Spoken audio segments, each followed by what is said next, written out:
E5 TV news కు స్వాగతం. ముందుగా హెడ్లైన్. విదేశాలకు విమానం బ్లాక్ బాక్స్. ఆ ప్రాజెక్టులకు అనుమతులు ఇవ్వొద్దని కేంద్రాన్ని కోరాం. మినిస్టర్ ఉత్తమ్. యోగాంధ్రపై ముఖ్యమంత్రి నారా చంద్రబాబు నాయుడు మీడియా సమావేశం. సూపర్ 6 ఇచ్చేశారట, ప్రశ్నిస్తే నాలుక మందమా వైఎస్ జగన్. అహ్మదాబాద్ నుంచి లండన్ టేకాఫ్ అయిన విమానం కొన్ని నిమిషాల్లో కుప్పకూలి దగ్ధమైంది. ఈ ఘటనలో 270 మందికి పైగా మరణించారు. అయితే ఈ విమానానికి సంబంధించిన బ్లాక్ బాక్స్ దెబ్బతిన్నట్లు తెలుస్తుంది. ఈ నేపథ్యంలో ఈ బ్లాక్ బాక్స్ను విదేశాలకు పంపేందుకు కేంద్రం చర్యలు చేపట్టనున్నట్లు సమాచారం. దీన్ని అమెరికాకు పంపి అందులోని డేటాను వెలికి తీసేందుకు కేంద్ర ప్రభుత్వం సన్నాహాలు చేస్తున్నట్లు అధికార వర్గాలు తెలిపాయి. దీంతో కేంద్రం సాధ్యమైనంత త్వరగా ఓ నిర్ణయం తీసుకోనుందని పేర్కొన్నారు. దేశ రాజధాని ఢిల్లీ పర్యటనలో ఉన్న సీఎం రేవంత్ రెడ్డి, మంత్రి ఉత్తమ్ కుమార్ రెడ్డి గురువారం కేంద్ర జలశక్తి మంత్రి సిఆర్ పాటిల్తో సమావేశమయ్యారు. పోలవరం, బనకచర్ల ప్రాజెక్టులకు అనుమతులు ఇవ్వొద్దంటూ ఫిర్యాదు చేశారు. భేటీ ముగిసిన అనంతరం మంత్రి ఉత్తమ్ కుమార్ రెడ్డి మీడియాతో మాట్లాడారు. బనకచర్ల లింక్ ప్రాజెక్టు చట్టవిరుద్ధమని చెప్పామని, తమ అభ్యంతరాలను పరిగణలోకి తీసుకుంటామని కేంద్ర జలశక్తి మంత్రి హామీ ఇచ్చారని తెలిపారు. మాకు అన్ని విధాలుగా హామీ ఇవ్వడం జరిగింది. తప్పనిసరిగా తెలంగాణకి ఏ విధంగా అన్యాయం చేయము. మేము తెలంగాణ ఇంట్రెస్ట్ అన్ని విషయాల్లో కూడా మేము will keep it in mind.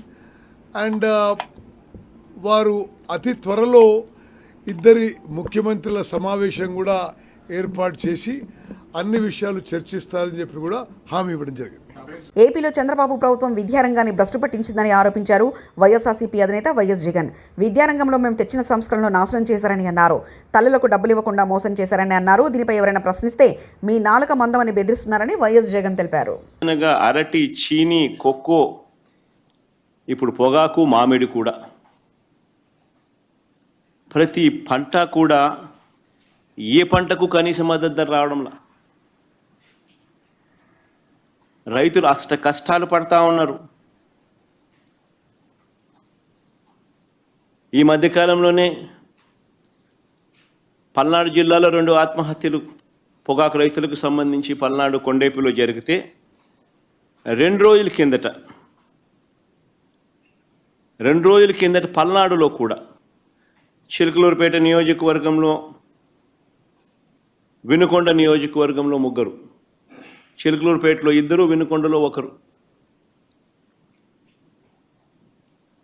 మరో 3 ఆత్మహత్యలు చేసుకున్న పరిస్థితులు.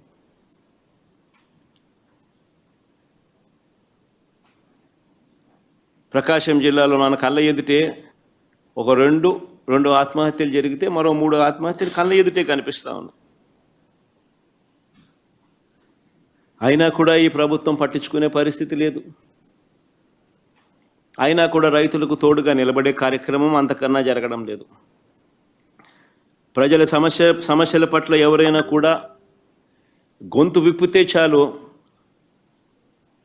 చంద్రబాబు నాయుడు గారు నోట్లో నుంచి వచ్చే మాటలు ఏ స్థాయిలో ఉన్నాయనంటే భూస్థాపితం చేస్తాడట.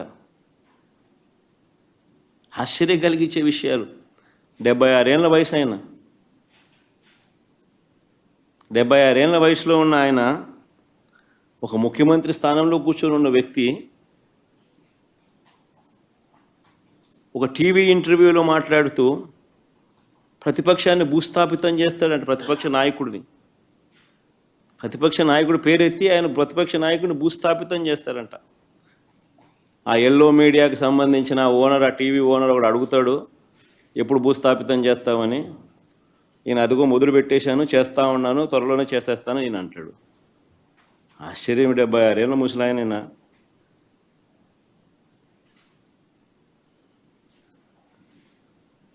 ఈ వయసులో రెడ్ బుక్ రాజ్యాంగ పాలన ఏమిటి, ఈ బెదిరింపులు ఏమిటి, వాడిని తొక్కుతా వీడిని తొక్కుతా అన్న మాటలు ఏమిటి?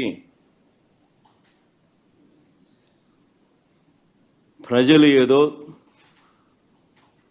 దేవుడు ప్రజలు దయదలిచి ఏదో అధికారం ఇచ్చారు. యోగాంధ్రపై ముఖ్యమంత్రి నారా చంద్రబాబు నాయుడు మీడియా సమావేశం. దేవునికి ప్రార్థనలు చేసి అన్నీ చేసిన తర్వాత, పూజలు చేసిన తర్వాత మధ్యాహ్నం భోంచేసేవాళ్ళం. ఆ హాఫ్ డే బ్రేక్ ఇచ్చేవాళ్ళం. ఇప్పుడు ముస్లిమ్స్ ఏంటి, రంజాన్ మాతంలో మొత్తం సూర్యోదయానికి ముందు భోంచేసి సూర్యాస్తం తర్వాత మళ్ళీ భోంచేస్తూ ఉంటారు. There is a science. ఆ సైన్స్ని ఎవరు ఎంత పర్ఫెక్ట్గా ఉపయోగిస్తారో వాళ్ళకు మ్యాక్సిమం రిజల్ట్స్ వస్తాయి. Health is a science, how to maintain. మీరు కార్బోహైడ్రేట్స్ ఎక్కువ తిని నాకు డయాబెటీస్ రాకూడదు అంటే ఎట్లా ఉంటుంది? డెఫినెట్గా వస్తుంది. There is no second thoughts make. ఇది అవేర్నెస్ ఈజ్ ది క్యూర్. మీ లైఫ్ స్టాండర్డ్స్ మీరు ఎవ్రీడే లేట్ నైట్ తిరుగుతూ తాగి ఎన్ని చేసి గంజాయి తినేసి ఇష్ట ప్రకారం ఒకసారి అలవాటు అయిందని అడిక్ట్ అయిపోతే మీ హెల్త్ ఎట్లుంటుంది? I'm asking. వాళ్ళకు లేనిపోని సమస్యలు, లేనిపోని కోరికలు, లేనిపోని ఉద్రేగాలు. These are all various. Now slowly mental problems are becoming more problems. అది కూడా గుర్తుపెట్టుకోండి. Stress with mental problems. ఒక్కొక్క ఏడాది ఒక్కొక్క థీమ్ తీసుకుంటారు సార్. ఈ ఏడాది ఏ థీమ్? ఈ ఏడాది వీడు తీసుకున్న థీమ్ వచ్చి one nation, one world, one earth. One earth, one globe అని. అదేనా? One health, one health, one health, one earth. Okay. One health, one earth అండి. Earth, one earth, one health. Health. Yes. One earth అన్నారా ఇంకేమైనా పెట్టారా? అంతే చూడండి. అండి, one earth, one health. Okay. One earth, one health. Cabinet ఆమోదం లేకుండా కాళేశ్వరం కట్టారని నిరూపిస్తే రాజకీయాల నుండి తప్పుకుంటాను. కాళేశ్వరం ప్రాజెక్టు కేబినెట్లో ఆమోదం పొందలేదన్న రేవంత్ రెడ్డి వ్యాఖ్యలను ఈటెల రాజేందర్ కౌంటర్. కేబినెట్ ఆమోదం లేకుండా కాళేశ్వరం లాంటి పెద్ద ప్రాజెక్టు కట్టిన సంఘటన దేశంలో ఎక్కడైనా ఉందా? ఇలాంటి కీలక అంశాలపై కేబినెట్ ఆమోదం లేకుండా కేసీఆర్ ఎప్పుడు నిర్ణయాలు తీసుకోలేదు. ఆనాడు కేసీఆర్ కేబినెట్లో ఉన్న 3 మంత్రులు ఇప్పుడు మీ పక్కనే ఉన్నారు, వారిని అడగండి, స్పష్టంగా చెప్తారంటూ బీజేపీ ఎంపీ ఈటెల రాజేందర్ వ్యాఖ్యానించారు. కేబినెట్ ఆమోదం లేకుండా ఇంత పెద్ద ప్రాజెక్ట్ నిర్వహించేటువంటి ప్రాక్టీస్ ఎప్పుడైనా ఉంటే చెప్పమని చెప్పండి. దానికి సంబంధించిన మొత్తం ఆధారాలు ఇస్తామని చెప్పినాం. ఇలా నేను ఇంకొక మాట కూడా చెప్తాను. నన్ను అడగడం కంటే కూడా నా మీద మాట్లాడుతున్నాను. కానీ ఆ క్యాబినెట్లో మంత్రులుగా పనిచేసిన వాళ్ళు ఒక 3 అక్కడ ఉన్నారు. ఇప్పుడు 3 ఉన్నారు అక్కడ. ఒకరు మంత్రి లేకపోవచ్చు కానీ 3 మంత్రులు ఉన్నారు. నేనేమంటున్నా అంటే, నేను సూత్రప్రాయంగా బ్లంట్గా చెప్తా ఉన్నా, కేసీఆర్ ఇట్లాంటి ఇష్యూస్ అన్నీ కూడా క్యాబినెట్లో పెట్టకుండా ఆనాడు కాలేదని చెప్పి 100 సార్లు చెప్పి, నేను ఆనాడు మంత్రిగా ఉన్నా కూడా చెప్తున్నా. ఇప్పుడు బీజేపీ ఎంపీగా చెప్పట్లేదు. నేను ఆనాడు ఆర్థిక మంత్రిగా చెప్తా ఉన్నా. ఇంకా అన్ని డిపార్ట్మెంట్లకు కూడా ఆయన ఇచ్చిన ఇన్స్ట్రక్షన్స్ ఏంటంటే, మీరెవ్వరు కూడా ఏదైనా నిర్ణయాలు తీసుకున్నప్పుడు మీ శాఖలలో మీరే నిర్ణయం తీసుకోకండి, కష్టమవుతుంది. అవన్నిటినీ కూడా క్యాబినెట్ తీసుకురండి, క్యాబినెట్ ఆమోదంతో మాత్రమే చేయమని చెప్పేటువంటి మాట తప్పైతే నేను దేనికంటే దానికుంటా, రాజకీయాలు తప్పుకుంటా. ఇవన్నీ ఇట్లా మాటలు వాటికనే బట్టగాల్చి మీదేసు మాట్లాడడం సభగాదు. ఒక్కొక్కసారి ఎగ్జిక్యూటివ్ ఆర్డర్ ద్వారా కూడా వస్తుండొచ్చు. కొన్ని నిర్ణయాలు క్యాబినెట్ కొంచెం లేట్ అవుతుంది అంటే ఇవ్వాలనే జీవో ఇవ్వాలంటే ఇస్తారు కావచ్చు. కానీ రెక్టిఫికేషన్ కోసం మాత్రం మళ్ళీ ఆమోదం కోసం క్యాబినెట్కి పోతుంది. క్యాబినెట్ ఆమోదం పొందకుండా ఇట్లా జరగవు, గుర్తుపెట్టుకోండి. నేను ఈ మొత్తం కాళేశ్వరం ప్రాజెక్టులో అంతకు వేరే ప్రాజెక్టులు ఏవైతున్నాయో అవన్నిటి సంబంధించిన డాక్యుమెంట్స్ అన్ని కూడా మీ పేపర్లకు కావాలితే మీకు పంపిస్తాయి. ఇప్పుడు విచారణ జరుగుతూ ఉంది కాబట్టి పంపుతాను. కానీ తప్పకుండా డాక్యుమెంట్స్ అన్నీ కూడా మీ ప్రెస్లకు పంపిస్తా. మీరు మొత్తం స్టడీ చేయండి, దాన్ని మొత్తం బయటపెట్టే ప్రయత్నం చేయండి. మొన్న నేను టీవీ 9కి పోయినా, నేను చూపించిన ఇది ఉంది, మీరు ప్రసారం చేయమని చెప్పి. తెలంగాణ అవసరాలు తీరిన తర్వాతనే రాయలసీమ ప్రాంతాలకు న్యాయం జరగాలని కేసీఆర్ చెప్పిండు. కేసీఆర్ మాటలు వక్రీకరించి రేవంత్ రెడ్డి తప్పుడు ప్రచారాలు చేస్తున్నారు. చంద్రబాబు నీళ్లు తరలిస్తుంటే అది వదిలేసి కేసీఆర్ దావత్ ఇచ్చిండని రేవంత్ రెడ్డి పిచ్చి పిచ్చిగా మాట్లాడుతున్నాడు. అసలు కేసీఆర్ లేకపోతే నువ్వు ఎక్కడుండేవాడివి రేవంత్ రెడ్డి అంటే మాజీ మంత్రి సింగిరెడ్డి నిరంజన్ రెడ్డి వ్యాఖ్యానించారు. తెలంగాణ ప్రాంత ప్రయోజనాలు నెరవేరినాక, ప్రాథమికంగా మా ప్రయోజనం నెరవేరినాక, మా ఆకలి తీరినాక, మా దప్పు తీరినాక, మా సాగుబడి ఏలినాక తప్పకుండా మిగిలిన నీళ్లు ఇతర క్షామపీడిత ప్రాంతాలకు పోవాల్సిందే. రాయలసీమ ప్రజలకు కూడా న్యాయం జరగాల్సిందే. ఇది ఆనాడు, నేడు, రేపైనా మేము ఇది మాట్లాడతాం. దీన్ని కట్టుబడి ఉన్నాం మేము. నువ్వు తెలంగాణ గాలికి వదిలేసి అవతలకు సాయం చేసేటువంటి విధంగా నువ్వు మాట్లాడతావు. రోజు తెలంగాణను తేలిక చేసి మాట్లాడతావు. 10 ఏళ్ళ తెలంగాణను అవమానించి మాట్లాడతావు. కేసీఆర్ లేకపోతే నువ్వు ఎక్కడన్నా నాకు అర్థం కాదు. ఇది తమాషాగా ఉంది. తెలంగాణనే లేకపోతే నువ్వు తెలంగాణ ముఖ్యమంత్రి ఎట్లయితావు? తెల్లారితే పొద్దుముక్తే కేసీఆర్ను తిట్టడమేనా పనికి మాలిన భాషతోనా? అది కూడా వయసు, అనుభవం, దక్షత ఇవేవి పరిగణలోకి రావు. అంతా హేళన చేసి అంత అంత కడుపులో తీవ్రమైన విషయంతో మాట్లాడితే కానీ నీకు అది తృప్తి జరగదా? ఎంత తీక్షణంగా గుచ్చి మాట్లాడితే అంత ఆనందపడేటట్లు. ఇది ఏం పద్ధతి? ఇది ఒక రకమైన మానసిక రుగ్మతనే అనిపిస్తుంది, నాకు అర్థం కాదు. రైతులకు బాకీ ఉన్న డబ్బులు నీ అయ్య ముగిడిస్తాడా రేవంత్ రెడ్డి?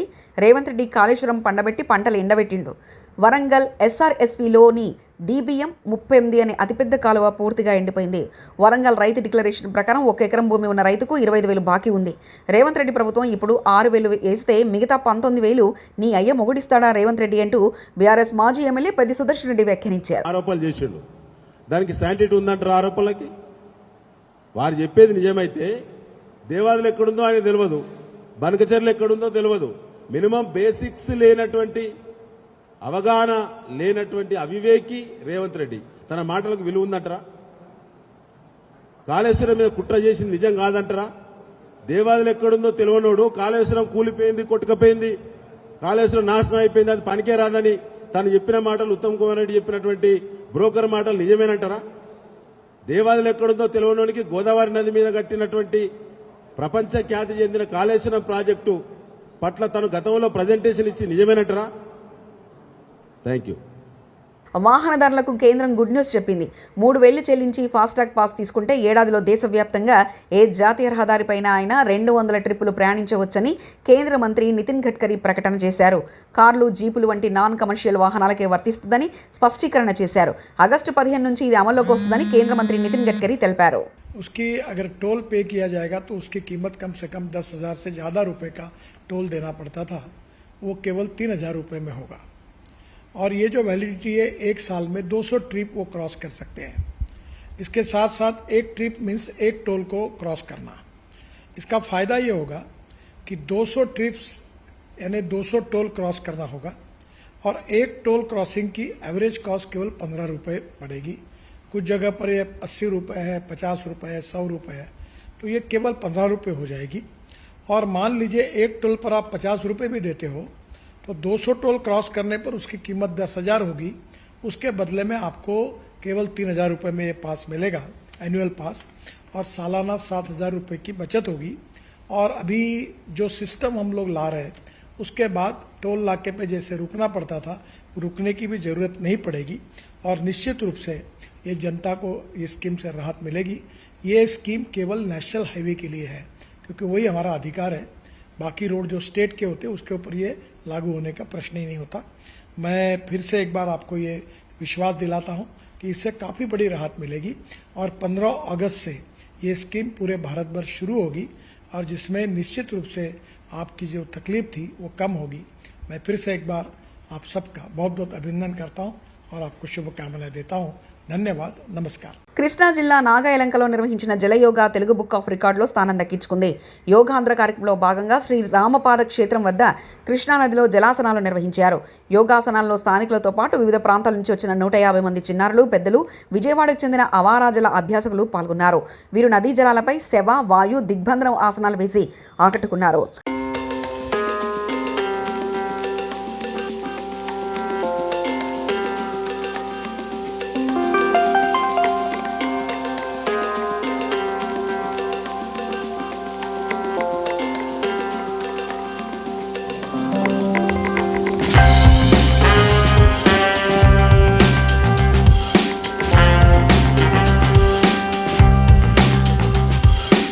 గత కొంతకాలంగా బనకచెర్లను అడ్డుకోండని మేం మాట్లాడితే బోడగుండుకు మోకాలకు ముడిపెట్టినట్టుగా నిన్న రేవంత్ రెడ్డి గారు మాట్లాడారు.